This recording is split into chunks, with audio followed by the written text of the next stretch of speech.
WLFE-DB.com.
All right.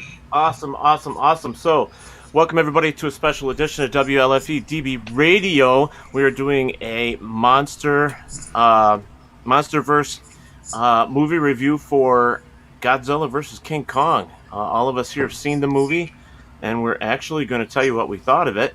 Real quick, I just wanted to go through and say, opening overseas, it was $121.8 million they made overseas, and there was $70 million that wasn't counted right away that came back in. So you're looking at over $200,000 for this movie so far. That's including the $42 million for opening day in the United States, which is amazing. And Rotten Tomatoes is giving this movie a 79.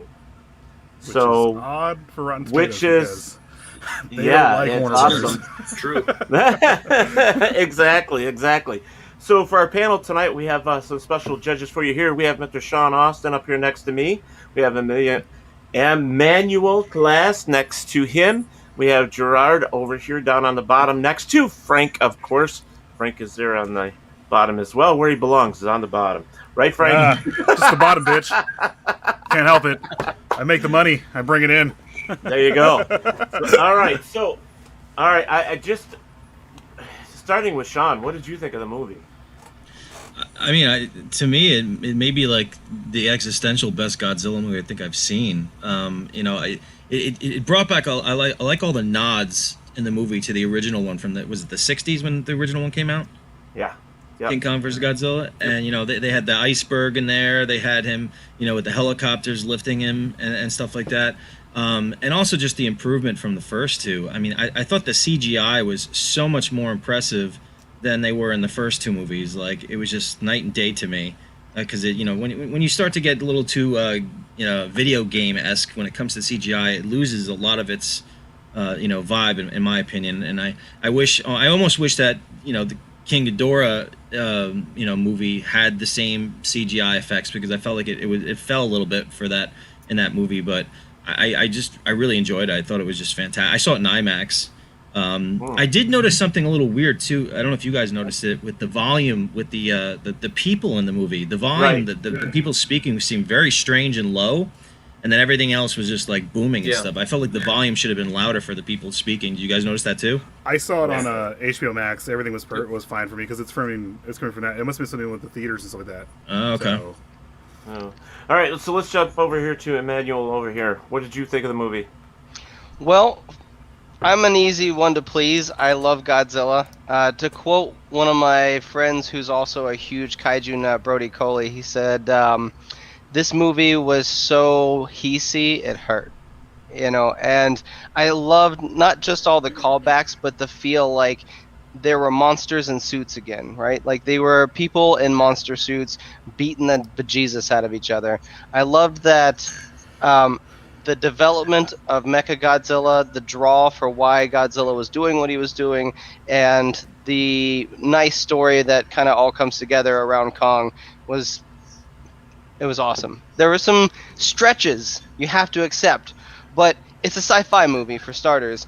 And I don't know about you, but most of us Godzilla fans went back and binge watched a bunch of Godzilla movies before this, and anybody who's been watching Godzilla movies up to this point's not watching it for the people. You're not watching it for the story, and you don't go in it going, there's going to be completely no plot holes in this movie. You just, nobody does that unless you're not, you're new to the fandom or something, which is fine. Like, you'll explore it and go, what was all that about? Godzilla burned a hole to the center of the Hollow Earth. You're like, welcome to the fandom. So I think it's great. It hit on a lot of marks, and I've seen it several times now, and I'll see it again. I don't know.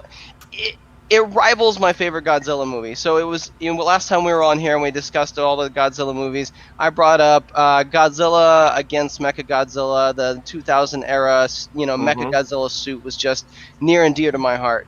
And this Mechagodzilla was a home run, grand slam, slam dunk, and oh god, I couldn't get enough of him. So, yeah, I mean, A+ in my book, but again, I'm an easy one to please. It's Gerard. There's not much more I can really say. I mean, Sean and Emmanuel covered pretty much it. I mean, absolutely amazing visual effects, right on spot. Just absolutely beautiful. Going to see it again probably after we get done with the podcast again tonight. I was thinking the same thing. Yeah, I think we should just have a watch party and stream it. There you go. All right, Frank. So what do you got, man? What do you think? My wife brought it up earlier, Liz. She's always brought it up that I don't like any Godzilla movie any less or more than other ones, but the reason why I actually like this one probably more is because they had access to Water Tower Records.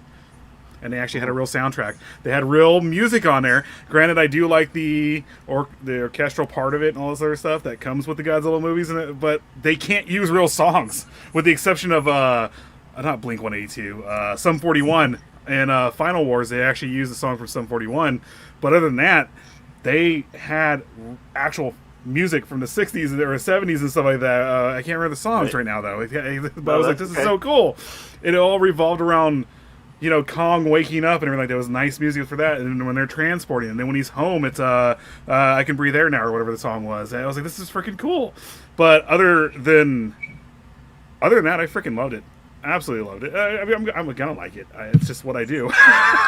Well, if you're a true Godzilla fan, I think no matter what, whenever a Godzilla movie comes out, you're trying to be the first person in line to see that movie. I mean, this is what it's all about for us. You know, the CG. Go ahead. The CG and everything like that was on point. Everything else is on point. Just bringing that aspect of the music in with it, because like I said, they actually had real. They could actually had access to what is it? Warner Brothers with Water Tower Records, and the same thing with they were using Serge Tankian from System of a Down with King of the Monsters. When they actually have access to real music, it kind of does more for me. Like this feels like something with emotion now, because it's not just the lumbering monsters with the orchestras behind them and stuff like that. I was like, this is actually something with emotion, because music brings emotions to these beasts and stuff like that. So. Yeah. So I want to bring something up here that was, I was talking with Gerard earlier. He brought something up interesting to me, and I'm going to give you the opportunity to say it right now, Gerard. Okay. So while I was looking at all the people that were going to be joining us and interested in joining the podcast tonight, one particular stood out. We're actually trying to see whether or not we can contact him, but it is Kitagawa, the suit actor from the Millennium series. Oh. He actually said that he was interested in watching our podcast tonight. Yes, that's freaking rad. Yep. He's the that's what I was doing. He's he's still my beating heart. Is he still alive? Or no, I mean not he. But the other one's I know. I can't think of the first guy's name. I know he died recently. No, he died a few years ago, and then I think the Heisei guy, he died too, didn't he? Wasn't it like cancer? Or nope, he's actually still alive. Okay, that's right. Heisei was my favorite with the suit actors. I don't know. I like the way they moved. So, well, I just thought that was really cool. I'd have to agree with you. when Gerard told me that, I was like, "Are you kidding me? That would be freaking awesome!" So hopefully he's watching, and we're saying hello. That's fantastic. So I was actually going to ask you guys all a question too, because I mean, you think about all the different designs that Godzilla has, and I'm actually impartial to certain designs of Godzilla that I really love dearly out of all of them. Which ones are your favorites over the years that you thought the look of Godzilla was, on point? You just said it right there. Not that one. 1990. Yeah, 98. I like that movie though. I liked it. I thought it was cool. Yeah, for a Jurassic Park, True. giving birth to a Godzilla movie, sure. That was the era. That was the time. That's what they wanted. So Zilla was fine for what Zilla was, but it didn't need to be Godzilla, and it was Godzilla, and so therefore it's part of the fandom. yeah, Toho took it. That was the renamed. That was the it. weirdest looking Godzilla ever. The one with Son of Godzilla. I mean, that Godzilla just looked just like he was just a dodo bird. I don't know. Shin Godzilla ranks pretty high on the weird Godzilla train. Yeah, that is weird. does. The Godzilla fish is eyes. absolutely Yeah. Yeah, my favorite. that is Frank's favorite Godzilla, believe it or not. So I like the horror movies. I mean, you see my name here. Roots Bleed Red, Psycho Bunny Death Cult. This is what we do. And the monster aspect of the actual bringing it back to a horror movie aspect of it was super rad. He was grotesque. He was not of nature. None of it. There was nothing they could do to stop him because he was just, that's what he was. He was just a beast. Anything coming from radiation is not going to look nice. Yeah, but when it was coming out of the water and walking through town and just the googly eyes, I'm sorry, I laughed so hard just because it's like they couldn't put eyelids on it or something to where it looked more like. Was that when they named him different names for? So yeah, for the per district that he came out in, wasn't it like the Shinagawa district or something like that? Or I can't think of the name of it, but that's what they named him. And then for his second transformation was something else, and then when he's finally Godzilla, he was Godzilla. He was Shin. Yeah. Yeah. But so I went back and I've watched that movie several times since we had our last podcast together, and I was actually a little down on Shin. And I think I know why I was down on. I love the movie. I actually love the evolution. I love seeing kind of this biological progression of what this Godzilla was. But I felt it really lost what I love most about Godzilla, which is the suit actor feel. It was too much CG for me to be happy with. And I think that's one of the things that Godzilla vs. Kong nailed, right? It is the beautiful CG, but still didn't feel like you're just getting beat in the face with a funny CG monster. It felt like we got that return. And you know why that is because now they're doing these monsters with all the little motion tracking sensor suits on them. Yeah. And so it is the return of suit actors in monsters again. And boy, like look at Mechagodzilla in this movie. He fought with some MMA. Like he was throwing knees and elbows. Like I expected Kong, but when he got Godzilla up against the building, and he's like, got him by the head and going for it. I was like, what is going on? But it makes sense because Ubercorp would take their best, martial art technology and, put that into Mechagodzilla. But you never would have seen that until this era. And I was just so happy to see that. Well, that was one of the things I loved about it was the fight scenes were so real. I mean, when you watch those fight scenes, it was like they weren't holding back and they were giving you everything that they had. I mean, it was amazing as far as I was concerned. Yeah.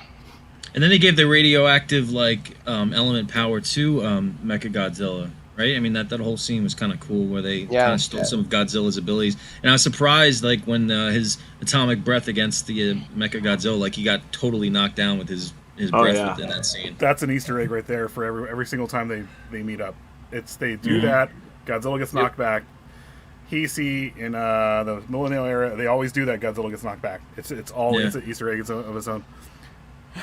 I'm reading something real fast. Natalie said, "Yes, we love horror movies and stuff." So I was like, "Yeah, that's what we do. That's what we do." And I thought they were gonna do the whole thing like they did in the what was it, the 70s, the Terror of Mechagodzilla, because I love that one when there's you think it's Godzilla and it's in a Godzilla suit, but it's really the robot under the skin. And then there's two Godzillas, and the real one shows up. I mean, from this leading up to the movie, I thought maybe that's what they were doing, but when in fact it wasn't. if they would have done that, it would have been almost a 3-hour long movie, which it should have been. But yeah, it should have been. And because all the toys that came out for it, we were just saying this in the back chat that one of the toys it looked like that type of Godzilla, like he was going to have the flesh ripped off him and he's going to eventually become Mechagodzilla. And it was like, oh, that's who's attacking everybody. But no, from the start it was like he's sending off an alpha call every time he turns on, and Godzilla goes right to him. So Yeah. Let's go from the whoops. Go ahead. What were you going to say? No, I don't mean it's your podcast. Please. No. Do the thing. All I was going to say was let's go back to the beginning of the movie when it opens, and let's talk about that. And the actors that were in the movie. Now, I will tell you this: that there is a lot of dislike with Millie Brown being in this movie. Who's Millie Brown again? Which one? She was the Millie Bobby Brown. Yeah, Millie Bobby Brown. She was the what's his name? So the she's daughter. Madison, she's Oh, Madison Stranger Russell. Things. Stranger Things. She's Yes. the daughter Yeah, of I the like her. director. Didn't bother I me. myself didn't have a problem with it. I mean, but they are saying, I mean, there are a lot of people reviewing this movie besides us, and they're saying they could have just taken all of the human actors out of it and just left it all monsters, and we would have been happier with it. Yeah, but there's Everybody always, says that but every obviously- Godzilla movie ever. the one thing I with the know. Godzilla movie is that you have the main, you have the human that's linked to the monster, and in this one it's Alexander Skarsgård, who played the professor. I can't think of his name right now. Who is linked to Kong. So everything kind of happened with him was happening with Kong, and then you have Emma, or not, I want to say Emma Watson, but Emma Stone, her daughter. What was her name in that? Its last name is Stone, but anyway, she's Godzilla's part of it. So what's going on with her is going on with Godzilla and stuff like that. You know, what's going on with Alexander Skarsgård's characters, what's going on with Kong. They always do that. That's the one thing they've paid homage to in every single monster movie that comes out. Is going back to the Heisei era and stuff like that. You had the chick who was telepathic, and she was in every single Godzilla Heisei movie. Oh, right. Yeah, with the exception of 1984. But she was in it from 1989 till Godzilla vs. Destroya.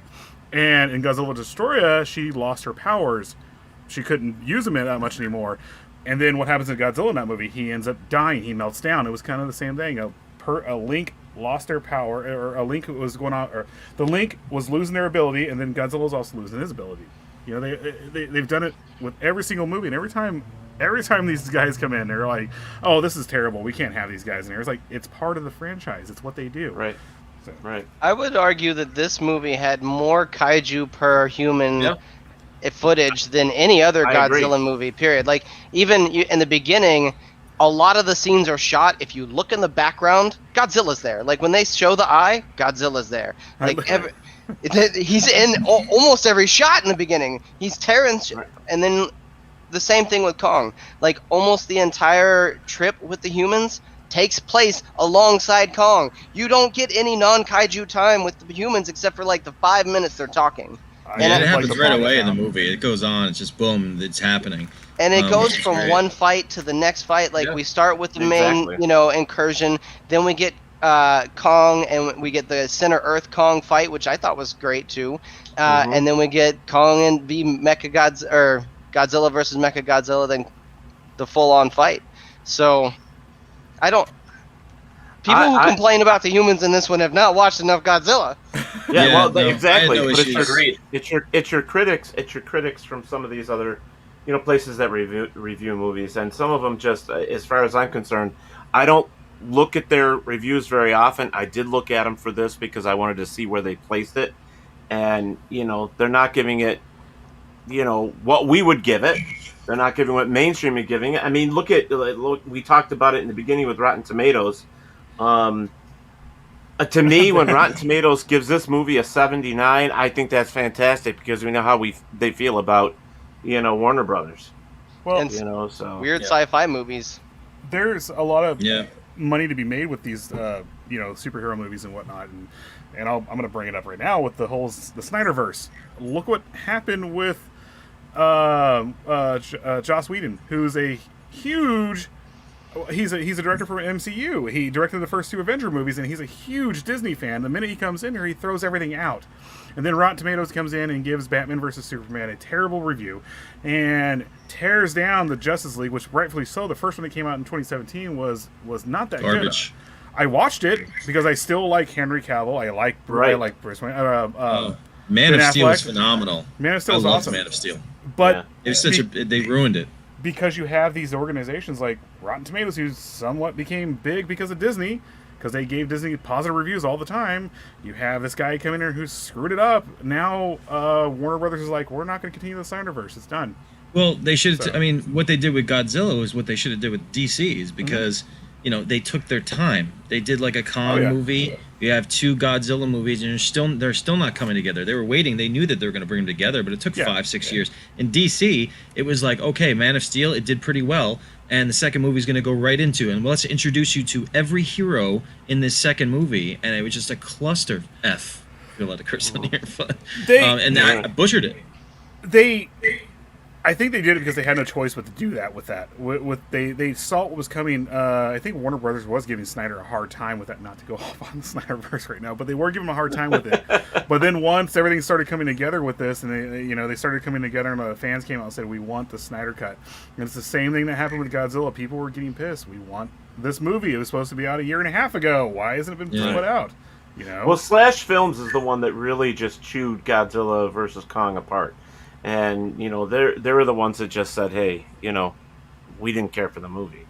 And I think that's wrong. I mean, it was a good movie. I'm sorry, I'm laughing at Little Bit's comment right now. Emmanuel. Yeah, I saw that she too. likes you. Little Bit's awesome. Yeah. Go ahead, Emmanuel. I'm curious because, like, anybody who watches a movie, and I think most of the worst reviews come from people who are watching this as I just watched a Godzilla movie today, and then go out on the internet and give their one-time opinion. Like, good for you, guy. But I think that we all saw some things in this movie. I know I did, even on my first pass, where I was like, wait, we could have written better. Why didn't we write better? Where's the writers? Writers, haha! Shame on you. And so, is there anything that you guys feel that was just either a problem or a stretch or unnecessary due to, could have been better written? Because let's be honest, I want to sit here and say it's amazing because it gave me lots of things that I liked. But in a clear-eyed world, it had some problems. Well, there was definitely some parts of that movie I thought they could have clarified a little better. I think it could have been longer and showed us a little more. But, I mean, other than that, I actually enjoyed the movie. Some of the funny, giddy stuff with the 3 kids, going into, seeing the skull crawlers, when they got in that freaking air, that pod, or whatever it was, and saw that. I mean, for somebody that's never seen a Godzilla movie or the previous movies, they don't know what the hell a skull crawler is. They have no idea. That's fair. But, I think that if you're a Godzilla fan, you're going to watch all these movies. And like me, I've got them all. There's one, I even have the Japanese versions. And I watch them on a regular basis because I just love the movie. And there are times that I pick them apart. But I really do feel that this last film that we just saw, Godzilla vs. Kong, I think it was put together well. I thought the kaiju scenes were fantastic. I did notice the volume for the humans in it. It did seem a little low. I watched it with headphones on off my PS4, and it seemed like you couldn't hear them a little bit. Yeah, it was. But other than, I think there was one thing that really caught me off guard that I thought that needed to be better was Kong got more time on the screen than Godzilla did. Well, Godzilla but that's because they wanted you to feel for for Kong, not for Godzilla. Kong's got the heart, and Godzilla's just a badass, really. Right, right. Kong is definitely the protagonist. Yeah. There's, I mean, after this movie, Toho has Godzilla back, and they don't know when or if Warner Brothers will get him back. Because right now they're doing their series Singular Point, and the one thing Toho has said is you can't have 2 Godzillas going at once. They won't let it happen. So now that they have Godzilla back for Singular Point, they can keep going with this, and especially if it becomes an ongoing series, we might not get him back for a while. So it looks like they purposely made Kong the protagonist because Warner Brothers Legendary wants to keep going with the MonsterVerse, and they have to have its main alpha. They have to have that. You know, right? You can't just have. No, I agree there that they're going to take and they're going to play off of the Kong some more. Hopefully with Hollow Earth and do something else and kind of bring that to us, and then it sets it up completely for more movies. With definitely. Like, why is there a statue in the middle of Hollow Earth to Kong? Why is there an engraving on the ground of Godzilla that powers everything? They don't. I want to bring your attention to that real quick. Now, did you guys notice that when Kong was standing there and you saw Kong, but behind him that giant statue of, whether it be his father or one of his relatives, fell, and when it fell, it looked like it was kneeling the way it fell. Slightly. So I saw it, and I'm like, God, wait a minute, let me rewind this. And I did, and I watched it a couple times. So here you're thinking in your brain, Kong doesn't kneel to anybody. And then you see that fall, and you're like, okay, all right. But somebody threw that in there. Yeah, I mean, you saw it fall, but it did look like, I know it's a statue, and it probably had nothing to do with it, and they probably didn't put it in that way. But I thought it was kind of cool that when Godzilla, drilled right through to Hollow Earth and that thing fell, it looked like Kong was bowing to Godzilla. That's what it looked like to me. So I was like, wow, that was crazy. So I have some commentary on that scene, but Frank, it sounded like you had something to say too. They also showed something else, the axe that was pulled out of the head of of one of Godzilla's ancestors, which showed how much bigger they will get. Mm-hmm. Godzilla's still growing. He's not fully matured. And it's like that Kong's power literally is intelligence and stuff like that, where Godzilla is just straight up atomic power and stuff like that. But they showed him actually using we're pulling the axe out of it. It actually showed the size of Godzilla, like what he's going to get to, and potentially I think one of the reviews was actually not reviews, but one of the people reviewing the movie was saying that this is the size of Godzilla Earth right here, the one that they pulled the axe out of. So he's going to get much bigger. So I liked it. So I'm glad they didn't do the thing from the original when I was a kid. I hated the fact that they stole Godzilla's ability and gave it to Kong with the lightning. It's like that was Godzilla's ability, and then he's electrocuting him and shit. I'm like, dude, what the hell's that? What's up with that? I'm glad they just used him the little airplane or whatever it was. They stuck it on his chest and. That was not Godzilla's ability. I'm sorry. Here comes the nerd fight. Turned it into the heave. Yes, the heave. Those little ships are called heaves. It was in Godzilla versus the Sea Monster. That's how he came back to life. He never died in that. It was. He just got struck by lightning. 85. Yeah, it was. In 1984. They just shocked him back to life. That's all it was.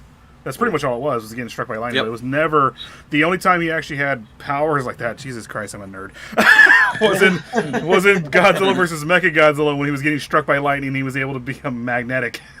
Right. Oh yeah. Right. Didn't it happen in this? Didn't it in the Sea Monster one too? Like the lightning got him out of the mountain or something? He never died in that. He just killed the Sea Monster. With actually Godzilla versus Ibra or Sea Monster was actually supposed to be Kong versus the Sea Monster too. Right. But I think they lost the rights to him at the time or something like that. Like Universal wouldn't let it happen. So, but Emmanuel, you were going to. You are correct. They woke him up. They did wake him up with the lightning bolt because they went ahead and ran the cable down in the cavern when they found Godzilla in Ebra the Deep. Oh, yeah, I thought so. Oh yes, you're right. Yeah. So that's what I'm just saying. It seems like lightning, brings, and it seemed like it was a thing that was a reoccurring thing for Godzilla. It never was for freaking Kong. Well, it's just not bringing him to. It's not really a power. It's more like just jump starting his heart. Yeah. So. Well, and I'm sorry. I don't mean to argue. No, I mean. Sure. I just remember that as a kid, I was just like, I thought it was lame that they gave it to Kong, like that. All of a sudden, he's got this magical power out of nowhere. I'm like, and it always pissed me off too. You see Kong going away in the water, and I always wanted to see the Japanese version of Godzilla going off in the water. I never could find it. Have you guys ever seen that one? Never happened. No, it does not exist. Godzilla versus the Wolfman does. Godzilla versus the Wolfman exists. Sorry. Yep. We keep talking over Emmanuel. I'm sorry, dude. It's okay. No, go ahead, I'm just Emmanuel. enjoying it. I'm listening to all you guys do. Go ahead with the comment you're going to say to what I just like that part. I thought it was cool the way it fell, Yeah. but you were going to say something about it. Well, there were a lot of things that I thought were really interesting about that scene, but the first thing I noticed right away, there were gigantic steps. Gigantic steps means gigantic people with tools making steps. And I was like, where's the rest of the society? If they could make Right. steps, where's their houses? Where's their buildings? And you're like, okay, there's a lot more here we don't know about the Kong society. I caught something. This is the 5th time I watched it, basically, right before the show. One of the destinations, if you notice, for Apex was Roswell, Nice. and Ghidorah is an alien. Mm-hmm. Yeah, and So I was wondering if there was a connection. they because, made- they you started look at making- that. Yeah. They started making connections with aliens and stuff like that. So alien technology, alien cultures, stuff like that. Hmm. I love the original Monster Which is Zero. also funny that Bernie even asked him about it at the end. Oh yeah. Oh, sorry. Go ahead. That's true. I was just saying about the original Monster Zero. Like I love the original one because like the aliens that come down, you think they're good, and then they're controlling the monsters, and then it had to switch on them. I mean, I thought that was a pretty good plot for that was the '60s too, right? That was the 60s. That was the one you're. Yeah. That's the one. That's Godzilla versus. That's Destroy All Monsters. That was the official first time they were actually thinking about ending the series. Was with that. It was based in the future, far in the future, and they finally got all the monsters pulled to an island, to Monster Island, and they had their means of keeping them on the island with like Godzilla. They ended all the attacks and everything like that, and then the aliens came in and stopped it. The you're talking about Destroy All Monsters, right? Destroy All Monsters. Yeah. I was talking about was it Ghidorah, the 3-headed monster? Because that's a separate one, and they was the aliens. Oh no, you're right. too. You're right. Ghidorah, the 3-headed Invasion monster. of the Astro Monster. Yeah, That I was was a- thinking that too. Astro There was Monster. a three And of them sometimes right they there. called it Monster Zero. Yep. They called They it called it Monster Monster Zero. Yeah. The Destroyer, or the first one, the 3-headed monster, Ghidorah, the 3-headed monster, was when he came to Earth as an asteroid, and Yeah. they woke him up. Yeah. And they didn't. It wasn't exactly. They didn't specify he was alien, but it wasn't specified that he was sent there by aliens or to take over the Earth. It was over a span of a couple movies. And the next one after that wasn't the one you were talking about. I'm sorry. I'm That's when Godzilla did his happy dance in space. Yeah, it was great. That's So- definitely a The first. show would jump. Earlier, I had asked what you guys, if there were any problems you had, and Ted was like, "Nope, no problems," and we just totally glazed over that I have a question. problem with it. And All right, we'll go back to it. We'll go back to it. I have some issues and grievances I want to air to this group and see what you think. Maybe All right, they're not let's as do it. bad faux pas. All right, let's do it. I mean, Well, for me, the volume thing was kind of annoying with the humans, like Ted said. I mean, for me, some of these Godzilla movies, it's about being simplistic, and it was just an amazing popcorn flick for Godzilla. Me, I felt like the nostalgia of watching a Godzilla movie and not having to nitpick too much at it, without being too judgmental on the scenes. I enjoyed it that there wasn't anything that really bothered me that much. I mean, obviously some of the human elements that's probably individual opinions for certain parts, but I mean, I think it did its main job, and I think that's the most important thing to get out of the movie for me. They for me, they should have brought Mechagodzilla. The Mechagodzilla fights out a lot earlier. They should have did the whole. That would have been another Easter egg throwback to Godzilla versus Mechagodzilla. They come out, they clash. He beats Godzilla, but then he has some malfunctions, and they have to jam off real fast a couple times, and then go into it and stuff like that. Which would have brought back the original. What we all were thinking about the original concept of the movie was going to be Godzilla in disguise, or Mechagodzilla in disguise. Right. I think it's because they had to spend so much time on the Kong story. I think that's literally what took up most of the movie. Well, it's Godzilla versus Kong. It's not Godzilla against Mechagodzilla. Exactly. Yeah. That's true. Yeah. But if they would have done it in disguise, if it would have been the whole Mechagodzilla in disguise, it would have actually been even cooler. Yeah, But I we've agree. seen that movie. We've already seen that movie. But we True, didn't true, see true, Godzilla true. versus Mechagodzilla from the start. For sure. And hey, maybe True. we'll get it next. And then what was the name of the Terra of Mechagodzilla? What's the name of that other freaking weird ass creature with that noise? Titanosaurus. Yeah, that's right. Yeah. Yeah, I mean, they should have had that thing too in there too. Screw it. Man. They didn't get the I rights love to him. Titanosaurus. Yeah, I think it would just do this hoppy thing and just flap its tail and do the whole Rodan thing, like it was just blowing everything everywhere. It's kind of funny. So I'll never forget that Roger, noise it would make. Yeah, I know it was annoying. Gerard, did you have anything to to answer with the manual? Not so much with the characters itself. I mean, I agree with you with the noise between the quieter than everything else. But what I also noticed was in the theaters there was extra noise, sound effects, and things going ahead and playing that you can't hear on the HBO Max version. Yeah, totally. I can't see the movie in theaters until May because California. I'm going tomorrow. Damn it. Well, So one of the noises I'm referring to is when you go ahead and remember when you see he finds the eye down in out on the bunker, level 33. In the Right. theaters, you hear a noise being played, and it almost sounds like the orca. No, Yeah, you can I hear was it on, gonna- you can hear it on HBO Max. I noticed that from the start. I'm sorry, dude. I'm sorry. Okay, I barely could hear it. Okay. Yeah. I also liked the improvement of, like, in this movie, you actually saw the devastation from his atomic breath. In the other couple movies, they didn't really show Oh, yes. how much damage it could do. Do you guys agree with that? Because I mean, when he was going through Hong Kong, Yeah. you just saw fire everywhere, and that's really Yeah. what it's supposed to do. And that's what I enjoy. I like seeing that because he's supposed to be this like. Well, with indestructible Mechagodzilla, it was the force. same way. I mean, they did the same thing with Mechagodzilla's. When Yep. when he threw his out, it was the same way. Oh, Because yeah. that's the panned right to it, showing him doing it all. So yeah, it was amazing. Yep. I loved it. All right, so all right, Emmanuel, come on, it's your turn now. Tell us all your little quirks. all the and- suspense built up. So my number one issue with the movie was that I understand that you pay big actors and give them lots of screen time, but Skarsgård was the Swiss Army knife in this movie, and he didn't need to be. There were plenty of characters who could have been written into the same Right. situations and done what he did. Like, why did he have to also be the pilot for the heave when the pilot died? Why did the pilot die? Okay, what about him rewiring the heave with no prehensile knowledge of it and jump-starting Kong's heart? You had several children in this movie who are like acclaimed in the movie to be tech geniuses. When that Indian kid gets on the heave the first time, he immediately picks up a screwdriver and is like, and you're like, oh, he's gonna do something techie this movie. And the one techie thing he did was spill coffee on it, or spill booze on it. Like, Yeah, come on, man! yeah. Like, give Yeah, that kid that's a it, just the better booze. opportunity. I felt like he was like the script constantly used him as a scapegoat for bad writing, and I thought that was poor. I didn't like that Godzilla used his breath to burrow down to the core of the earth.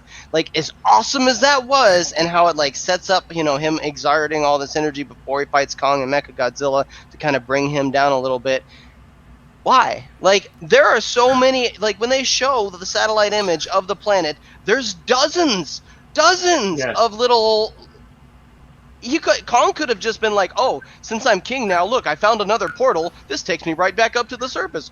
Bloop! And everybody could have just followed him. But And they're they supposed had to be traveling through that anyways. I mean, Yeah. according to the backstory, they're going in and out of these things anyways. Yeah, So- right? Like, why couldn't he just hop into the thing and go?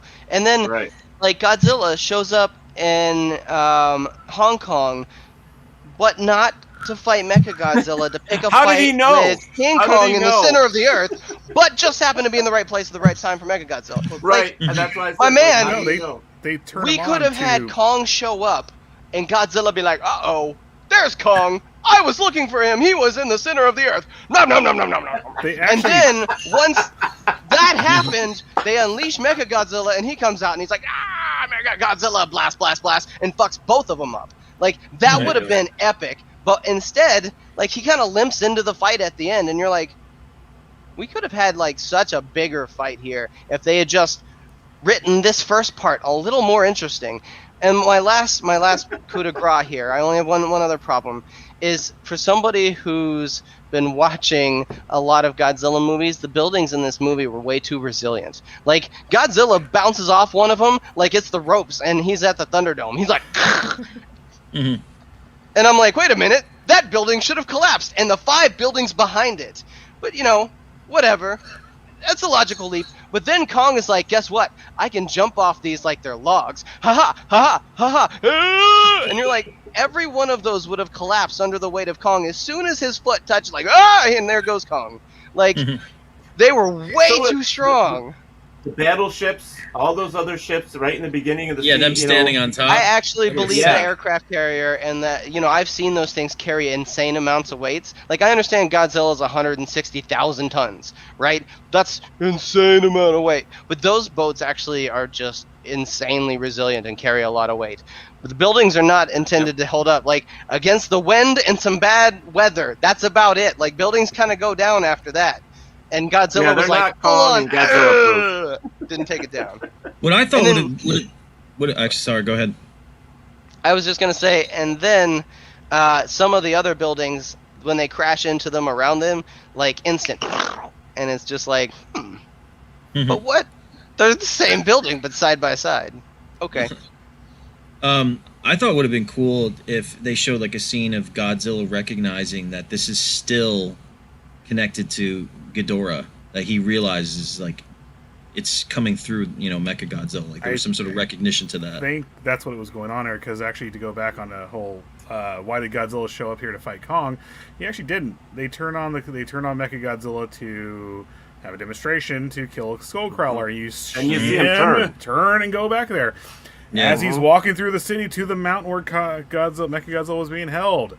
That's when Kong puts the axe in the emblem of Godzilla and charges it. And then when he does that, that's when Godzilla, because Godzilla is the defender of the Earth, he's Gamera, and his stuff. And that's when he catches on to, very much so, he's Gamera. And that's when all of a sudden he's all, oh shit, something's going on beneath me. I need to get to that because he discovered something that wasn't supposed to be discovered. And Kong isn't exactly an alpha titan. He is and isn't. Godzilla took him out fast every single time. But he was hurt. And then he went and fought Mechagodzilla for a little bit. And got torn down every step of the way. You even see it when he actually takes the power that's supposed to be Godzilla and uses it with Mechagodzilla. Well, you can see it's red the entire time, and it starts turning blue because it's starting to fight whatever's in it. And he knows somewhat that it's Ghidorah. He knows that what's going on is it's Kevin. It's freaking... It's the derpy head, too, which is the funny part. But it's he knows what's going on because every single time they turn it on, the alpha call goes out. Every single time. Which is what Ghidorah was doing. Every single time he started a fight or whatnot, the alpha call went out. So that's why he was fighting him. That's why he was going after him, because he knows it's Ghidorah. He has to go stop it. He didn't kill Kong. He just basically gave him the look like, dude, I'm not here for you. I'm here for this. You need to stop. And he's the benevolent god. I will say, though, in the scene, on the ships, on the aircraft carrier, this is something that I noticed that I thought was phenomenal in what they did to Godzilla. Have you guys ever seen what a Komodo dragon looks like when it's going after something to eat it or to beat the shit out of it? Godzilla emulated that to a T. It was fantastic. And I loved that. It just puts my arms are like, yep. He was so predatory. Right now, oh my god. It was just like, oh yeah, you're going down, bitch. That's exactly what I was thinking as he was going. Was his intent to kill Godzilla or King Kong? I think so. I think that was his intent because, He didn't kill the other Titans. I was going to say the same thing. He just likes to be king. He has to be puts But them in at their that place. time, he looked like he was just like, you know what? Because Kong was being aggressive to him. Time. Yeah, wow. Kong was being aggressive to him. He could have still kept going on the ships. He could have said, "Screw it, I'm gonna go there and make sure he's dead and burn him up." He didn't. I did like the fact that and putting Godzilla that he has no intelligence versus an intelligent monkey. I was like, wait a minute, you saw the intelligence in Godzilla throughout that movie. You saw the intelligence of Godzilla throughout the series. I mean, when he looked at that axe and saw that what Kong was trying to do, he looked and he's like, you know what? Here you go. And then he, recharged that axe. He knew. This Godzilla's actually, was he supposed to be millions of years old? Or at least thousands of years old. Thousands and thousands of years old, because he keeps regenerating because he keeps going back to radiation and stuff like that to prolong his life or whatnot. Whereas Kong is only a few hundred years old. Kong doesn't know what's going on. He just had a connection with the Hollow Earth. He knew once you got down there, okay, I feel that I need to go this way. I need to go this. But once he clearly made a connection with a certain thing that Godzilla knew it was you're not supposed to touch that. That's when he's like, I'm going to blow all this up because I know what you're going to use that with. You know, so, sorry. I like the part where, Kong actually hit him with that axe, and it went in his freaking big-ass thigh there, and then he just looked at it and was like, okay, fucking ripped it out and threw it at him. It was like, with his mouth, just to make sure you understood. Yeah. He's not using them thumbs. Like, that's Kong's advantage. We cannot give that to Godzilla. Right. Did you? This is for Frank. Godzilla teams up with Gamera. Godzilla throws him like a throwing star. I would love it. Yeet. Have you guys seen Nightmare Gamera? I'd pay to see that. The Heisei series of Gamera? Oh my god, it's good. Absolutely good. We'll have to do one on some of these other monsters from Monsterverse because we haven't touched them, and we probably should. So my godson, who's 8 years old, just this year had gotten into Godzilla, and believe it or not, his favorite is Mechagodzilla. He thinks that is freaking the bomb. He loves it. And, I kept asking him, do you want a Godzilla? He's like, nope. I'm like, well, what do you want? Mechagodzilla. That's all I can buy him is Mechagodzilla. Frank, he's hiding in the black. No, I'm sorry. He's probably looking for his Mechagodzilla like he did last time. Like, we brought a Mechagodzilla, he just reached off screen and was like, I have brought back a Mechagodzilla. Here it comes! One of my statues of Godzilla. let's talk I also have Studio Series Grimlock right here, too. Nice. I got my Terracon from Monster Apocalypse. There you go. I got my King Kondo, which is basically King Kong. He's got Wheelie, too. Wheelie! Oh, snap. Jesus. Nice. We're just busting out toys now. That's what we're doing. Yeah. We went down the wrong rabbit hole with these two. Apparently. So I'm going to go over here to Gerard. What for you stood out the most out of this movie? It's really hard to go ahead and put a finger on. I mean, I love Line Kong. And like you guys said, how they went and made Godzilla a lot more intelligent in this one, showing a lot more emotion with, taking things down to the notch, showing that predatory instinct.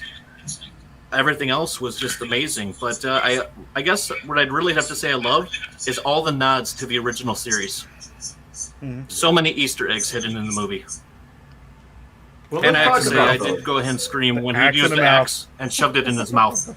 Yep. Yeah. I was going to say, let's talk about those. And shouted right there, yes! Yeah, let's talk about those. So we'll go with you, Frank. You go first. What was your favorite Easter egg of all? It's actually, I don't know if you guys noticed it at all, but at the end of it, when Kong lays down or sits down, did you notice the arms and everything like that? Like, if you've seen Godzilla or Kong versus Godzilla, did you notice they made him look almost identical in the arms, the length, the hair going down, the color of the hair on Kong to Kong versus Godzilla? They actually made him look that way, and I was like, he looked cool. He looked like the original suit actor. Like, when he just sat down there, and it was the same thing. The way he sat down, it was like he sat down as a suit actor, not as an ape. It was pretty freaking cool. I liked it a lot. Like I was like, they're really going at this. And then the whole there was a meme they put out. They actually incorporated it into the movie. Was right after Godzilla got the tree shoved down his mouth, or the axe handle shoved down the mouth. There's Kong hiding up in a building because he fucked up. I was like, this is awesome. They actually put that in there. That was good. Yeah, that's pretty much all I got on that. Emmanuel, what do you got? You're muted. My bad. There you go. There you go. Well, I didn't expect it. He went to Frank and then to me. I wasn't ready. Okay. The most standout thing for me was definitely seeing how the monsters interacted and fought. Like, they were so much faster this movie, and that speed brought such a dynamic fight. and that seeing Mechagodzilla using like rocket boosters off his butt to close the distance, seeing how like every time Godzilla gets pushed back, he lowers his head and he brings the fight back. You know, Godzilla's atomic breath is his most powerful weapon, and he misses almost every shot he takes with it because it's just unwieldy to be like, Godzilla breath. But he can beat the heck out of you if he closes the distance, and so you see him adapt his fighting style and he literally gets on top of Kong and he's like clawing him down because he knows if he just does enough damage to him, eventually he'll wear him out. My favorite callback is the very end of the movie where Godzilla and Kong look at each other. Kong puts the axe down, and Godzilla's like, "All right, peace." And then you see him get in the water. I'm like, "Please get in the water and go! Please get in the water!" Yep. Yes. This is how every Godzilla movie ends. This is how every Godzilla should just go in the water and chill out. Just be, you know what? I'm gone. And then you just see the spikes. No. That was also the reference to Kong versus Godzilla, where Kong is the last thing you see him just going out to sea. That's it. Same thing for Godzilla versus Mechagodzilla. The end of Godzilla against Mechagodzilla, he's just like, you know what? I'm done. I beat your thing. I'm out. See you later. Love it. Robert White says Godzilla breath, like garlic breath with lights. Like garlic breath with lightning. Raw garlic. Oh, I can't. Yeah, love garlic. But raw garlic, man. Dear God. I am going to say that here you actually saw Godzilla run. Like, instead of that slow-mo, you saw him take off like a bat out of hell. I mean, that was awesome. It was so good. Good. It was Have awesome. you seen the guy they use for the motion capture for him? Mm-hmm. He is... yeah, I did see that in the making. There is a Dear video. God! Gigantic dreads, everything like that. He's just this freaking towering, like, dude, man. Big guy. Yes! Like, that's awesome. And it fits it so well. I was like, okay, there you go. That's great. All right, let's get over here to Sean. So for you, I mean, as in, what scene, what stood out for you? Just for the movie in general, I mean, obviously, it's just that scene when Godzilla's getting his ass whooped, and then the little girl's like, "No, Godzilla's not the enemy, and then you feel this build up. Here it comes. They're gonna team up. And there's some badass shit's gonna go, and then the whole scene when Godzilla looks at him, he's on the floor, and then lights up the axe, and then he just raises it up, and then I mean that whole scene was like definitely chills, like, oh, this is pretty epic. Obviously the nod off, like Emmanuel said, like Godzilla going off in the water. Yeah, of course we want to see that in every movie, and of course not being able to see that in the original '60s movie, it always pissed me off as a kid. I was like, that should be Godzilla. I mean, like, come on. Obviously in this movie, the truth came out, and we all know that Godzilla always would kick King Kong's ass. I mean, there's just no competition. I mean, it's just like beyond. But yeah, I just enjoyed it thoroughly. I would love to see a backstory with Hollow Earth and Kong's relatives ahead of time and everything else. Like, there was a couple things where they showed this other, like, reptile eating those giant crabs. Was that a Godzilla? I mean, I would just like to see some more of that. Now, Warbat. I mean, the whole thing with the Warbat and Kong, to me, amazing. I mean, and I was right there with everybody else too when he ripped the head off and then dumped the brains into his mouth. I was like, Gatorade! All right. Gatorade! That was kind of like, okay, you wouldn't see Godzilla do that, but for Kong, yeah, why not? We've seen him, eat an octopus, So he's eating fish on the boat, in the beginning. So you gotta eat. Did you guys see the rumors that were going around that people were saying, like, in the beginning, or when they were showing like monsters that have disappeared or died, and there was like rumors saying that they thought that Rodan had died? Oh yes, I did see that. You're talking about the kill count, or not the kill count, but the body count from Godzilla in the beginning. Yeah. That was really just basically he dominated everyone by dominating Ghidorah. It never specifies what happens to them. It's just that it would have been cool if Rodan showed up at the end. It would have been cool, but they showed the one thing actually at the end of Godzilla versus King of Monsters. He basically sets them in. He puts them all in their place. Is what he's doing. He puts them in their place. You can't do this. I'm the alpha. That's all he does. I have a theory on that, and that is essentially that if you look, the only time Godzilla antagonizes Kong is when Kong leaves Skull Island, which is his natural habitat. And Godzilla's just like, any of you that leave your natural habitat, I will beat and maybe kill. Like, see what happened to Kong? As soon as he left Skull Island, Godzilla almost killed him.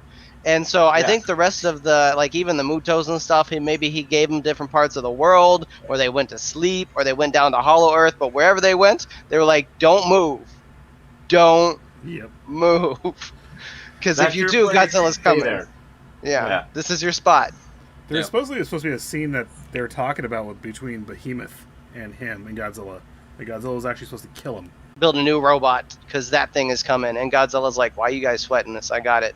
And then it shows up and kicks Godzilla's ass, and they're like, bet you glad we had us. And they come in with like Super Mecha Godzilla, and he just starts thrashing. That'd be my favorite.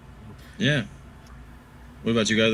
Biollante is definitely that's one my that choice. I'm seeing. Yeah, that'd be sick. Biollante. That would be my choice because it's his DNA, and that's them doing more experiments on. First they had Ghidorah, that's gone. Now from this fight, they could have picked up some of his DNA. Now they're trying to do experiments in that, and that's how Biollante comes in. And that would be a very unique fight because of the skills of Biollante. I mean, all the things coming out, grabbing his arms, and I mean, Plant monsters are awesome.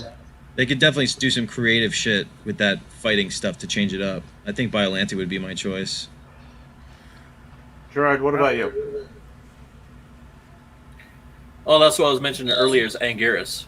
I just like the idea that the second movie was Godzilla Raids Again, and we saw a huge fight throughout the movie between Godzilla and Anguirus. So having a nod back to that, but in a MonsterVerse version, would be nice. Then they became best friends. Best friends fight. Yeah, exactly. Gigan would be a badass one too. Well, Gigan. Oh, yeah. I was thinking about the brothers. Why not? I mean, Megalon. Megalon and Gigan. That would be interesting. We had Warner Brothers actually give us a slew of monsters. Why can't we just start going on from that? Well, yeah, the new ones too. That would be great to see the new ones. We've seen these other ones a million times. Might as well just go on from here. You do your Kong movies and you do your Kong whatever with going against these monsters, establishing himself as the alpha, and then all of a sudden, boom, something happens with, I don't know, like Mecha King Ghidorah, and then you have something happen. Godzilla comes back and he has to save everything because he's been in hibernation, sleeping because he left everything to Kong. And then you have the official remake of Destroy All Monsters. Right there. You have a couple movies to back everything up, and then you finally have, years in the future, you have Destroy All Monsters, because man kept fucking with genetics, kept messing with cybernetics and stuff like that, and they made Mecha King Ghidorah out of the body of Mecha Godzilla, who was still linked to Kevin, and Kevin's pissed. Kevin didn't want to start this fight. He didn't want to fight to begin with. He's all, "What are we doing?" He's all, "Do you guys know who this is? I don't want to do this." And then he got. He's like, "We've lost twice. Well, I've lost twice." He got his head. He got ripped off from the body. He's like, "I don't want to do this shit," and he's mad. He's been decapitated twice, guys. Yes. I'm the head that always gets ripped off. You wonder why I have brain damage. He never wanted any of this. Kevin did not want this. He wanted to be left. He's like, "We're doing good here, guys. We can all just live together." Nope. The other two heads pissed. Well, I think Kevin was space for Kevin to go Roman, and he's like, "Guys, why Earth?" And they're like, "Yeah." We don't have to do the alpha call. We don't have to do it. We can just Kevin was the simpleton of all three heads. He was the one just kind of like, I just rather sit here and drink my beer. I don't what's funny is they're like, we're gonna use King Ghidorah as psychic link, and anybody who's watched the first movie goes, "Oh, Kevin had brain damage."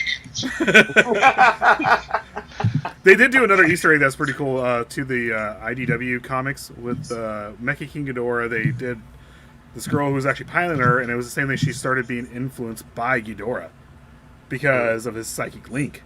And it was the same thing with this. He started being influenced by it. Like, there was nothing they could do about it because of how strong he was. It was like, why would you want to use this? You have Dagon, who you found in the Philippines, who is Godzilla's father. You could have just used his head and stuff like this, or something along those lines. I mean, it's a satellite. You guys have all this. You created all this other tech to speed around the Earth in seconds, but you still had to go back to this monster you found in the sea. So would you guys like to see, like where they came from, like a pre-movie, like give us a storyline from way before, you know. I mean, I myself would love to see something like that. Oh yeah, I think they can set it up with a lot of stuff. I mean, there are people now. Let me tell you that there is a 25 to 30% chance that the people that are watching the new Godzilla and King Kong or Kong movie have never seen a Godzilla movie. Period. So there's a percentage that are just discovering this for the first time. Yeah, this is their first Godzilla movie. Yeah. So we have to kind of look at, did this new movie, how many people sat there going, okay, I don't understand this. This is fucking stupid. I mean, so I think maybe they should backpedal a little bit and come up with something to, maybe with a new Kong movie, bring back some of the stuff where it all came from. The one thing that Warner Brothers did, some of these people. The one thing that Warner Brothers did right is that this is not Universal's Kong. This is Kong, who is king, not King Kong. It's actually a different monster, so they're able to do it, so they can keep this going on. That's the reason why they're actually focusing on him being the protagonist and stuff like that. They're able to go on with more movies and keep this going to explain the past, and then hopefully when Toho's done, we get Godzilla back. We have the real God come back. I think we will, to be honest with you. I think that will happen. Oh, yeah. I mean, the first thing they said was, we got to see the money.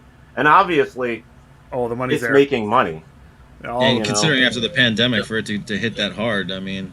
Do you guys ever watch... There's a Facebook, YouTube acting troupe, and they act like the CEOs for like Disney and Warner Brothers, and they like talk about their movies in these really like corporate abstract ways about why they're, they do the crazy shenanigans that they do. And if you ask me, 100% it's all marketing. Like, it might be like 10% right, but we all know money talks and bullshit walks. And in a world where people have almost infinite amount of money with these movies, they're like, if they wanted to make another Godzilla movie, buying off Toho is absolutely an option, right?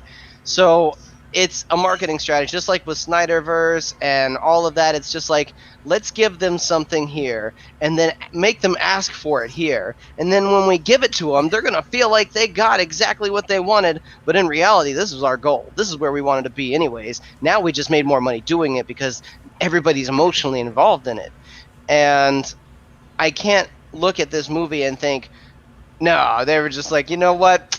Release it, put it on HBO Max. Who cares how much money it makes? Give the rights back to Toho, and Legendary Godzilla can just be done. Like, who is thinking that on the other side? No, none of the people making millions of dollars are like, that cash cow's gone. We'll see. Yeah, we know there's going to be more. You just know it. I mean, it's not going away. What are your guys' thoughts on I still miss the original roar from Godzilla. I mean, the new one's okay, but I still miss the original one. They used it a little bit in King of the Monsters, but I still miss the original. I'm glad they didn't use it again. I'm sorry. Yeah. This is supposed to be American Godzilla. It's Legendary Godzilla. I like Legendary Godzilla's roar because it actually felt like it was just overpowering. I'm glad they went right back to this, because one of my biggest gripes about all the Godzilla movies is they keep rehashing the roar, with the exception of 1984. They actually came up with a brand new one for him, which sounded even cooler than the original one, but they keep I love that one. They keep going back and back, and they're like, okay, and the one thing that the Japanese are very fond of is tradition. It's the reason why you watch anime, or you read a manga, and then you go, like, look at Attack on Titan. You go read the Attack on Titan manga, and the anime mirrors the manga. I'm sorry, I spent $20 on the manga. Why do I want to spend how much money on a subscription to watch the same thing that I already read? That's just one of my pet peeves of all of it. Yeah, I'm just attached because when I was a kid, it makes me think of it. That I like it. I like it a lot. One. I love it. I love it, but I'm glad that they change it up and make them sound different. I'm glad that they actually, in the second one, improved his spikes, because the spikes were tiny in the first one. I like how they explained it too. Yeah. The comic book where the Muto Prime blew up his spikes with whatever attack she did. Mm-hmm. And then that's why they came back looking this way, because they grew back. Yeah.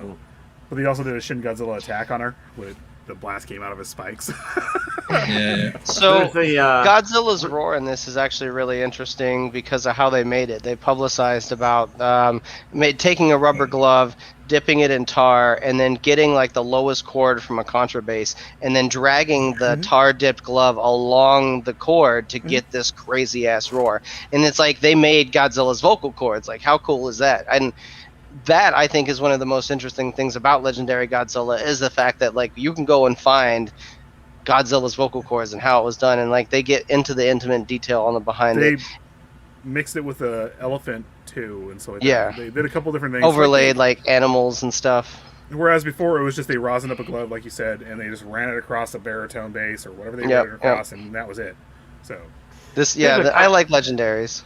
Yeah. Here's a comment from Don Black. He says, I did notice one part of the CGI wasn't to par when they were fighting. Did anybody notice that? Which part? Yeah, Don, could you specify for us? That would be great.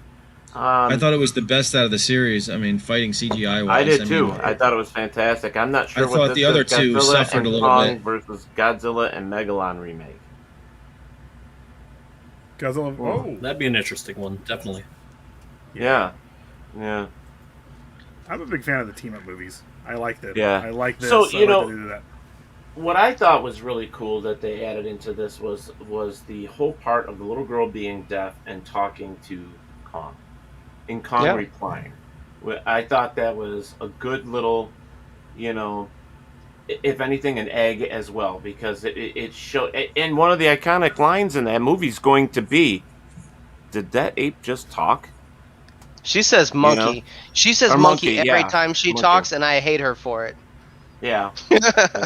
Well, I thought yeah. it was Did cool. the monkey just talk? That's it. But Yeah, it's a monkey. I thought it was good. I thought it fit. I thought it was amazing. It was just one of those parts of the movie. It's like, okay, Kong can talk.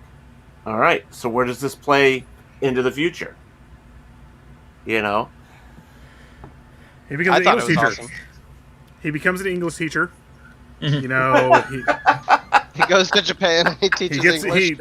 He teaches English in Japan. He marries his wife, has a divorce. Then he has to child support and everything to deal with. And Kong realizes what it is to be a man. Wow, that was So specific. Gerard, you're really quiet over there. But I'm sorry. give us. I'm give just us loving the some banter stuff between you guys right now. So Hi, okay. Sykes. Sorry. Hi, Sykes. I have to say hi to Sykes real fast. it's all good. I don't know about you guys, but I mean, I am thrilled. I can't wait for it to come out on Blu-ray. I want this movie where I can watch it anytime that I want. I thoroughly enjoyed this movie to 100%. And I easily, just being a fan of Godzilla and not nitpicking anything apart, I can sit there and watch this movie over and over and over and over again. And I think mainly it was because of the fight scenes, the intelligence between the kaiju, even the stupid, communication between the kids and that guy, the podcaster in the movie was funny as shit. I thought he was fantastic. I just wish they had her singing her to Kong like the twin girls sing to Mothra. Mothra. Yeah. That would have been awesome. I really liked the podcaster and the deaf girl. I thought they were great representation for That was two awesome. types. She is deaf in real life too. Definitely. Yes, she is. Yep. I think one of the fun things as a podcaster, when I saw it, I was like, we're relevant. They're showing us. They're giving us representation. Now I know how the deaf girl feels. But I'm it was sorry. like, I would have been there like, hey, at the end of it, like, you guys want to talk about dead bodies, huh? That's what I do on my podcast. You guys want to come over and talk about dead bodies? We can talk about all these dead bodies right here. that's basically what he did at the end. He was like, director, can I get you on my I know, right? podcast? Yeah. So here's Don Black. He comes back and he says it was when Godzilla swings around, looking at Kong, everything else was cool, but it was an angle that looked poor. Are you talking about the aircraft scene or what? The very end. Oh, the I end. think that's somewhere. Yeah, I think that was at the end. The blurriness, I think, actually came from they were trying to like incorporate smoke and all this other stuff there, and then he roared, and it actually looked more like it was like a portrait than anything else. And that's what they were trying to. That was the main scene yeah. they showed for to sell this movie was that him screaming at him saying, "I'm ready to fight," but really it wasn't that. It was, "I'll see you later, guy. Mhm. Don't contact me again because I don't ever want to talk to you because you put an axe in my leg." I was just in tears. I was like, "I'm not crying. You're crying." Like I couldn't notice because it was. Yeah, it's so blurry. I don't know what's up with the animation. I thought it was great when Godzilla put his foot on Kong's chest and they roared at each other. I thought that was like when Kong said, "All right, asshole, you win." I mean, that's what my feeling was there. It was like, and he did the same thing with King Ghidorah. He put his foot. That's how he killed him. He stepped on him and squished him. He very easily could have caved Kong right there just for funsies. Oh yeah. That's what he was basically saying to him. He's all, "Dude, I'm not here for you. Stop." Well, the giant hole in the planet might disagree. Yeah. Right. Like, he was like, "I'm not here for you until now. I'm not here for you now, but you found some shit you weren't supposed to find. You were not supposed to find this." So now we're left with a big hole in the planet. So speaking of not supposed to find this, I was wondering this the whole time. What if Kong had just grabbed 2 axes? Like, there were multiple axes. There was a few there. What if he had like a quiver of axes and he's like, chuck 1, chuck 2, run behind the axes, take 2 out, and it's like, like Godzilla would have been in a bad, it's like Kong's not an Alpha Titan, but 2 axes, maybe a quiver of axes. Now we're talking Alpha Titan status. Kong gets an AR-15, is what you're saying. Basically, the Snyder kind of. What did he just find here? Wait a second. He took out. Now, did you notice that? Godzilla, it was amazing. Did you notice the axes? They had the axes, how they were wrapped around the throne area. Did you also notice that was a picture of Godzilla? Yeah. And the axes were each spot where the spine is. It's almost as if it's the way he did what he did, the way they had it set up. It's almost as if he found something that was actually meant for Kong and his species and others like who actually take up the mantle. I'm basically Godzilla's always going to be here for you, or Godzilla's going to be here for you. But the weapons are here for you. No, seriously, the weapons are here for you when you need to use them because Godzilla's not always going to be there. As in, Toho takes him back. Kong, you have to have a means to fight these other enemies that are coming out. So, here's my only because I thought originally, like, what if the ancients actually teamed up with Godzilla, and, like, this is just some kind of lost in translation, we don't actually speak ape situation. But then you see him take it out of a Godzilla skull, and then they show the carcass, like, straight up carcass of a dead dino, and you're like, well, I don't know if that's Godzilla, but it might be Anguirus. Like, whoever that was, definitely dead. Like, they killed him. So, if they hadn't shown the bones, I'd have made that logic leap. But it looks like they're just murderous apes. Well, I think there's a lot of speculation there for us to. I mean, we're not the only 5 sitting here either that are talking about this movie, and I'm pretty. She's right here. Oh, Frank's got an extra arm. But it's. I'm just hoping that they come out with a few more movies. Kong and Godzilla, fill in the blanks for us, show us where they're going with it. And I'm with Frank. I would like to see some newer Kaiju. I would like to see some of the old ones too. But bring in some of the new ones. Bring in a new Mecha Godzilla or giant robot. Anything. And I would love to see those 2 fight side by side more. Whether it be Kong reaching out to Godzilla saying, "Hey, I got a problem down here. Come and give me a hand, will ya?" Yeah, exactly. They did the whole. That would be great. I'll give you a beer and I'll give you dinner, but you come down, you help me out, and we'll be good. You come to me on my daughter's wedding. They did do the whole thing properly, where Godzilla has the surface, Kong has Hollow Earth. They're never going to cross paths again. What they think. Except for Godzilla uses the Hollow Earth as a means of transportation. And as far as I'm aware, he still has a temple down there, which we have no idea who built Godzilla's temple. It had to have been the monkeys too, like the apes too, because like, who else is big enough to build Godzilla's temple? So like, there's more. He said monkey. Didn't he just say monkey? I said monkey. I offended myself. Well, see, the ancient ones might have had a tail. They might have been like the Super Saiyan Oorong, like with the tail, but like Kong, no tail. Somebody did help them build that down there. Did put that together. So whether it be aliens or whatever the case may be, I would like to know. Yeah. That's Me too. Or Atlanteans. That's what I was gonna. Okay. Hollow Earth pre-man. Robert White, of course, the funny man he is. Could have been the Polynesians. Could have been the Polynesians. Why not? I don't know. They did. No, they did. In King of the Monsters, they did. When the sub is going by and you see all the Mesopotamian stuff. Actually, that was one they were hinting at was the Mesopotamians and stuff like that. You see that. Also, you see Anguillus' skull. Like, you see the crown of Anguillus and all this other stuff, and you see all that, but because it was dead, they couldn't specify exactly what it was. Just like in the first one, they snuck Manda in there, too. Manda was the Chinese dragon at the bottom underwater? of the nest, where the fuel was coming on it. Yep. The fuel and everything was coming on. It was Manda. It was straight up Manda. And they snuck her in there. So, yep. Well, guys, let's wrap this up. Let's actually, we got another question in here. I know we already covered this, but we'll bring it back up anyways. I mean, I think it's a common question we get anyways. So I wanted to ask this: what is your thought on Shin Godzilla? It's my time to shine! You're such a troll, Ted. I know. Look, I know I have a show to produce after this. I have to say sorry to Tom Nally. I'm going to be stuck on this for another hour and a half now. Now we're in the after hours content. I know. And my head You guys just all- like die. Do you guys all do this on YouTube? You guys like review stuff all the time, or? Actually, just Godzilla, but we were just This talking is our earlier, second like, go. actually, this is Frank's and mine fourth, yeah. Oh, I see. I see, Ted.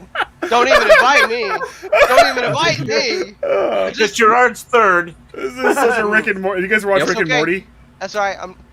Do you guys watch Yep. Rick and Morty, the Vindicators? No. Yes. This is the Vindicators moment with Rick and Morty. Vindicators 3. They skipped this for number 2. No, What?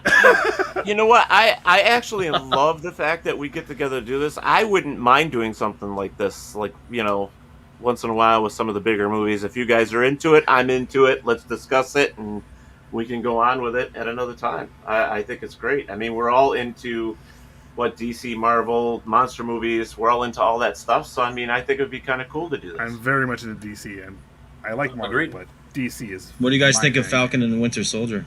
I actually like it. So do I. Same So here. do I think they're going to I just watched the third Yep. episode. I thought it's fantastic. Stop. Yeah. I haven't watched it yet. Dang it. I know. I have to watch the third. I forgot it even came out. Specify Falcon spoilers on this. Only Godzilla spoilers. So We didn't even specify Godzilla spoilers on I this. So did. we're Okay, not I even don't know leaking about out. you. I did. No. Yeah, right, Gerard, right. So, Robert White says, A bit lower than Shin Ankle Godzilla is a Godzilla. bit lower than Ankle Godzilla, way lower than the knee Godzilla.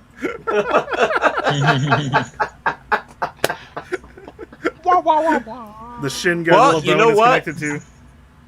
I'm a big fan of Venom too. I think we should. I don't know. You guys all see Venom? Of course. Yeah. I could go into that because I'm a big Marvel fan, and my favorite villain of Spider-Man was Venom. Like I was so upset when Spider-Man 3 came out with Tobey Maguire and they threw Venom in there. Literally, like a plot came out of the sky and was like, "Here you go, there's Venom." It was also against Sam Raimi's better judgment because he's like, I don't want to do this. He does not fit in this universe. And Sony was like, no, here you go. He's going in here. Venom has to be in here.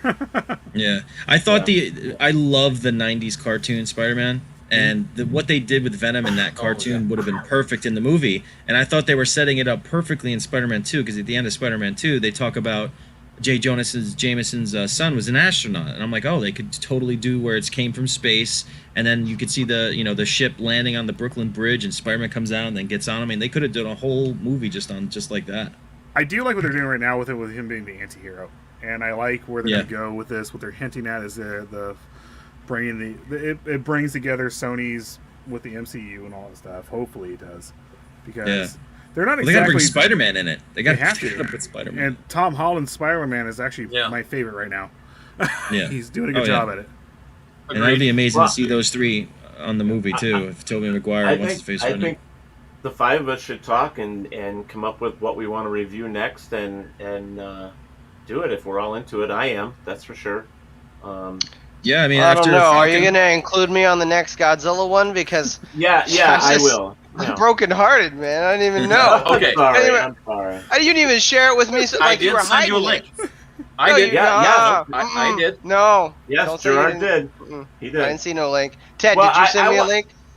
I don't remember. I think Gerard Ah! See, did. Well, I just I was wanna sitting make a there point. waiting at home. Every- Like any day, Ted's gonna send me that message for the next Godzilla thing. Any day now. I was like, Ted, look, seriously, you gotta bring that guy Emmanuel in, and he was like, look, bro, it just needs to be us without Emmanuel. And I was like, what's wrong with you, Ted? How dare you? Oh. I'm fucking around. I'm sorry. Right, I'm that's sorry. hilarious. So the new Batman is coming out. We are gonna be able to see that soon enough. Probably by the end of the year. Right? I think it's August. I think so, and he's back to being a detective too. Yeah. I just don't like the there's design. something we could talk about. Yeah, I don't either. But there's something that we can talk about. We can bring back. There's Sparkly Batman. I was like, Batman. Sparkles the Vampire. Actually, dude, I'm sorry. That first preview I saw of Sparkles the Vampire as Batman, I was like, oh my god. Okay, I was like, no, he can do this. He's allowed to do it. I was like, this is gonna be good. This is good. I think I showed it to you a few times. Looks good. Suicide Squad. You know. Well, Well, after That's Falcon not after Falcon and the Winter Don't forget Soldier are Mortal over, all Kombat. the episodes are out. Yeah. Do that too. Yeah, we could do that too. So, but Mortal I do want Kombat to bring this definitely. I back. see. I want to bring this back to Gerard. Gerard, show everybody your shirt. This is cool. Still on you, please.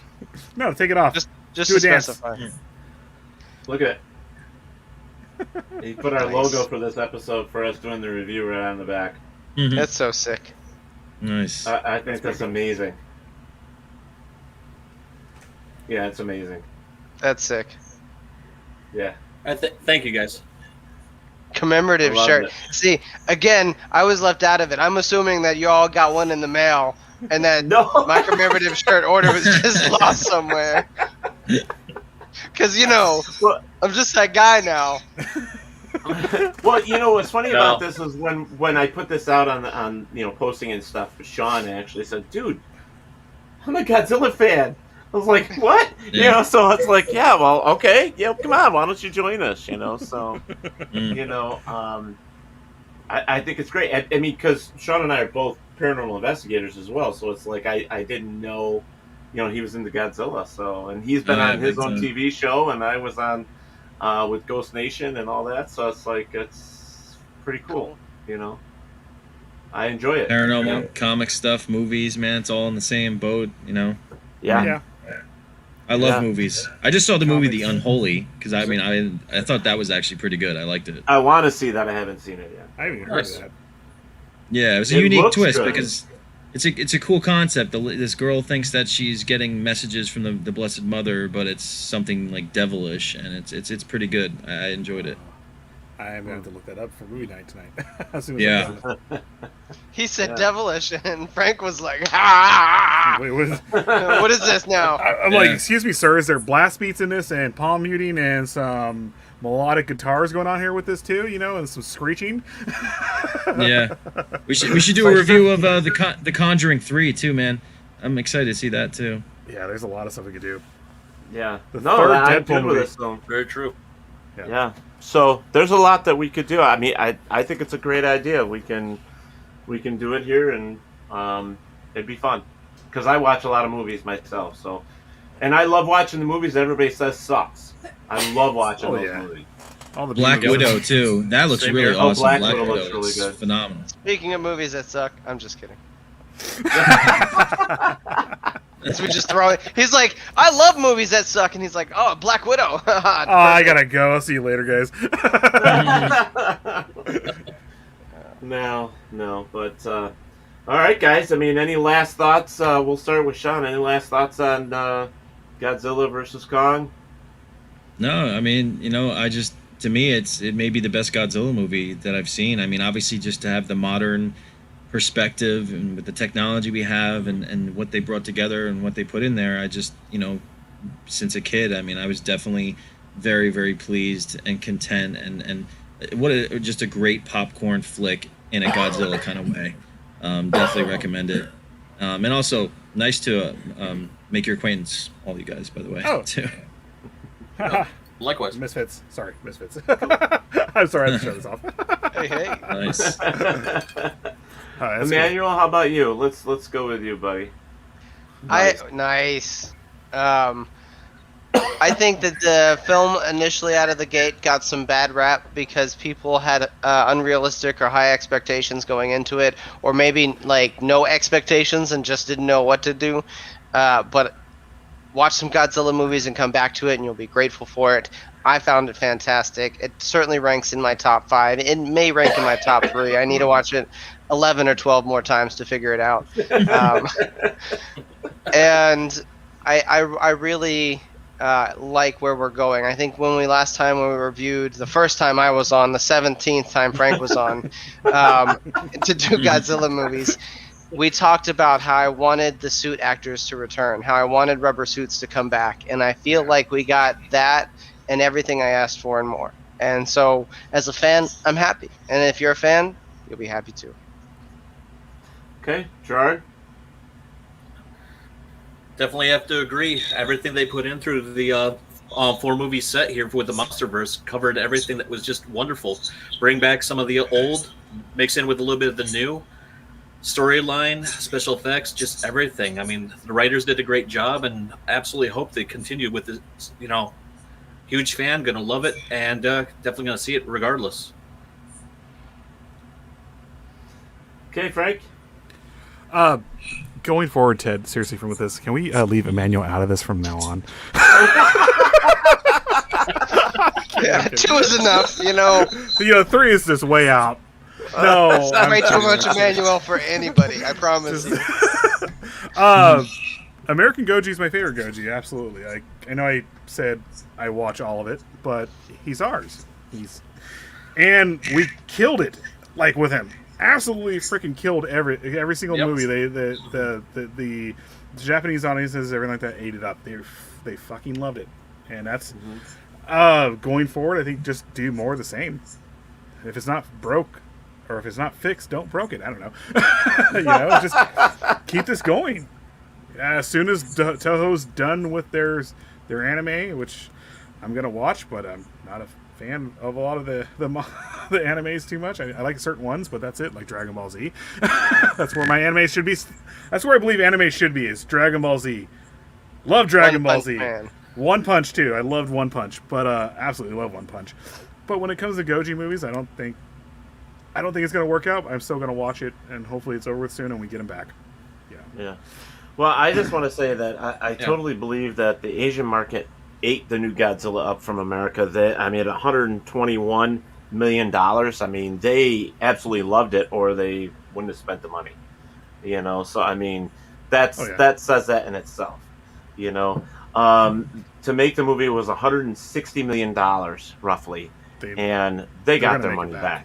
Yeah, they've already gone over the $200 million mark at this point, and this is opening weekend. I mean, shit, they brought this movie out on a Wednesday night.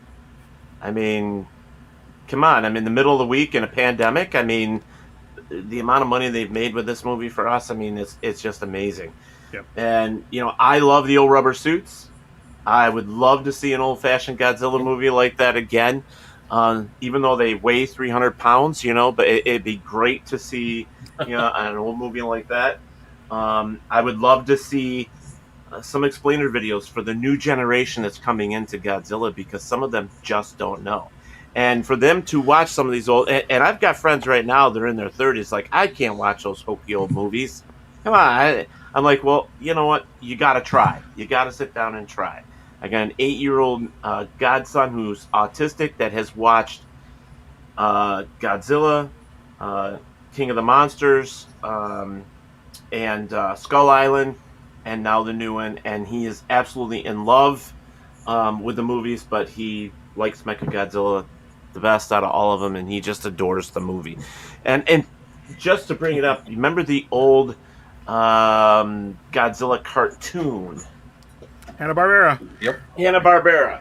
I've got all of them. I bought them all Nice. myself, and he took them Classic. and watched them all several times because he's so into Godzilla and now Godzuki, and which is funny, but He's a kid. yeah, he's a kid. So I would love to see this movie like blow whatever they had in mind for it out of the water. I mean, as in money, because I think it was a fantastic movie. It was one of those movies that we have been sitting on wanting to see. When it finally got here, I think it met every expectation that we had. I mean, number one thing, it's a Godzilla movie. If anything, that's what it is. Definitely that. As a fan of Godzilla, that's it. As in the actors and the actresses, I don't really put any... that doesn't weigh on me as much. With like Miley Brown, Alexander, and Julian, and Rebecca Hall, and all those people that were in the movie. I thought it was still good. There was some problems with the volume from human to the rest of it. I did see that or hear that.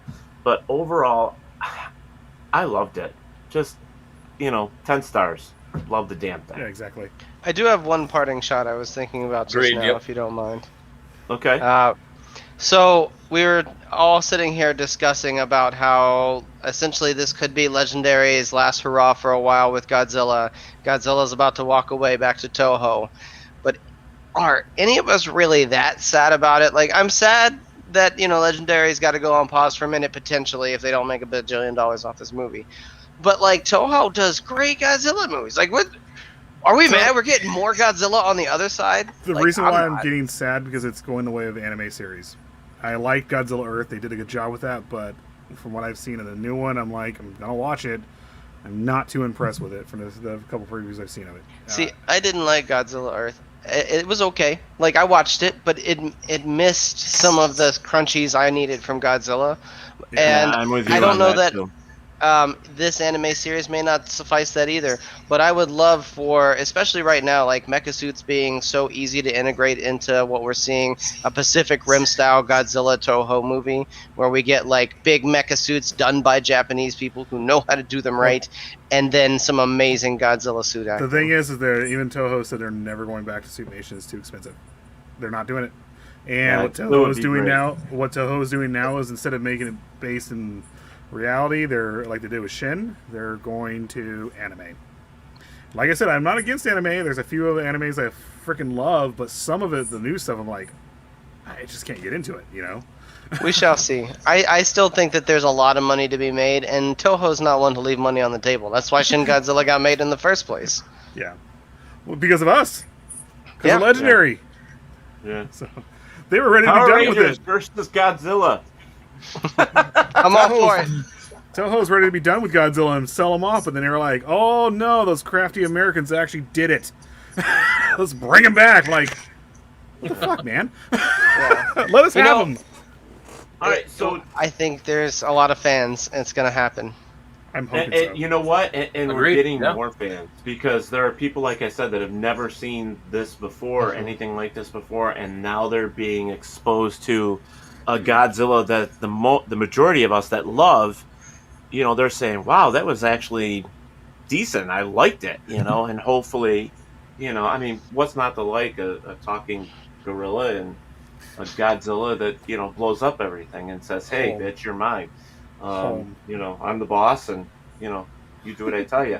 So, Gerard, what do you want to say here? Because we forgot you there for a second, buddy. Oh, you're good. Not really too much else to say. I mean, just love being here. Loved watching the movie. I do remember one thing I was going to say earlier, though, because I don't remember if it was Emmanuel or Frank who said something about the aliens because of Roswell. Frank. And the interesting thing is at the end, the podcaster went ahead and asked them, "Hey, do you want to go ahead and talk about those aliens?" So I thought the connection there was kind of interesting. You have Monster Zero, then we have the podcaster, as well as the possibility of Roswell. So who knows what would be later on down the road.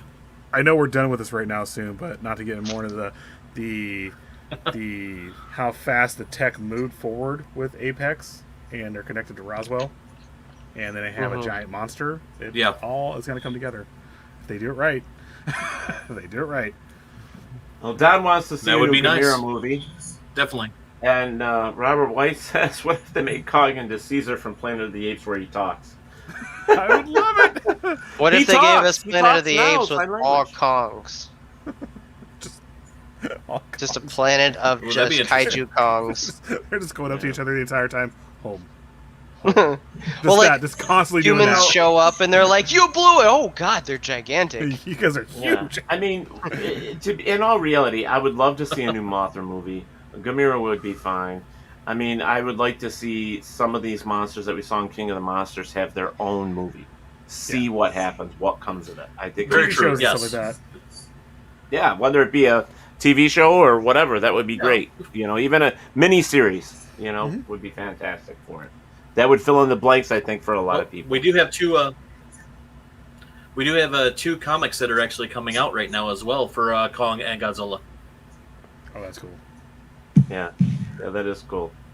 All right, guys. Well, So if that thank goes you ahead so and much kicks off, for then, thanks for doing this with me and reviewing the movie. Frank and I were worried about it at first because it was so close to Easter, and the movie just came out, so we weren't sure. But I did put out there that if you have not seen the movie, be aware there will be some spoilers, and we went from there. But Yep. I don't know. I just can't say enough about it. New Destroya movie. Yeah, that would be nice too. So guys, thanks again. Let's discuss doing some more reviews of other movies in the future here, and let's get it together. I think it would be great. I'm down. Yeah? Sure. Yep. definitely. Cool. Even if Frank doesn't want me here. It's not me. He's like, it's not me. It's not me. Get out of here right now. It's not me. It's not me. I swear. He's like No. sending text messages. It's not me. Ted's like, bling, bling. Hey, I had a choice, Robert or Emmanuel tonight. So Hey, I Robert was in the appreciate it. last one. Emmanuel wasn't. So I I'm had glad to it be was fair Emmanuel and because swap we it have back not and hung forth. out for a minute. I'm glad it was It's, you. it's good times. You Yeah. too, man. Very much happy it was you, and Yeah. hope you keep All that coming back for energy. this. So, Yeah, Yeah. I think between the five of us, we should do pretty good at this. I think it would be great to have us back as often as we want. I think it would be awesome. So you guys just send me what you want to review as in a movie. We'll put it together and we'll put it out there. All right? All right.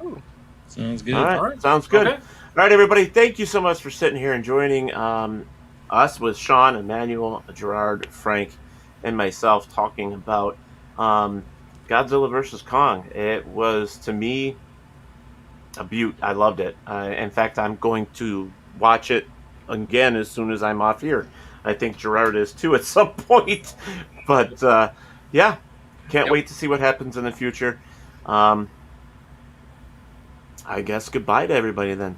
Thanks, See you guys. guys later. Thanks, Gentlemen. appreciate it. Okay, I love you. All Bye. right, take care, y'all. Bye. Bye-bye.